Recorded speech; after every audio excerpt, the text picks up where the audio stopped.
After many years as wrestling as the Dead Man character, The Undertaker decided to change his character into the American Badass. This character was one who came out to the ring on a motorcycle, and he wasn't dead anymore. Another thing that WWE doesn't want you to know about The Undertaker is the fact that he's married. Yes, The Undertaker is married to Michelle McCool, a former WWE women's wrestler. The Undertaker was briefly managed by Brother Love before he was managed by Paul Bearer.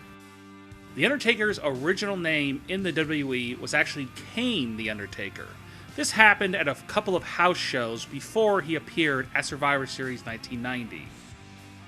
A lot of people don't realize that The Undertaker was actually in WCW.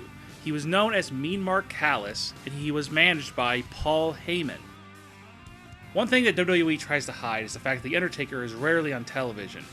The Undertaker hasn't appeared in several months on WWE TV, and this is one thing that a lot of fans are just wondering, hey, where's The Undertaker? I don't know what's going on.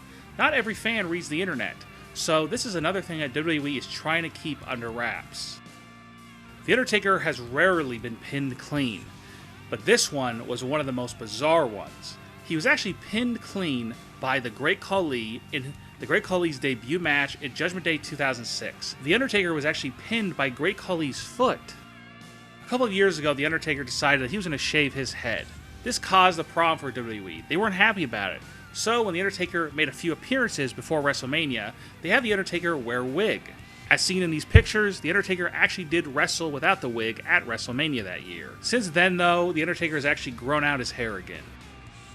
If you remember back in the early 2000s, The Undertaker actually had his ex-wife, Sarah Calloway, come to the ring with him, and she was actually involved in some storylines. He actually got her name tattooed on his throat. Now, this caused issues down the line when he decided to get divorced, and he actually had to put a different tattoo over that tattoo. The biggest thing that WWE does not want fans to know about is that the fact that The Undertaker is just a normal guy. He's just a human being. WWE doesn't want the fans to know about this. Sure, he did wrestle as the American Badass, a somewhat normal guy, a guy who's a biker. He's, beating people up constantly, talking about my yard and all this. But at the same time, they just don't want fans to know The Undertaker is not dead. They want people to think that he actually is a dead man. They want him, because he doesn't really do interviews rarely. He hasn't, appeared at the Hall of Fame. There's just many things the WWE does not want The Undertaker to be involved in because of the fact they want people to believe he really is the dead man, The Undertaker.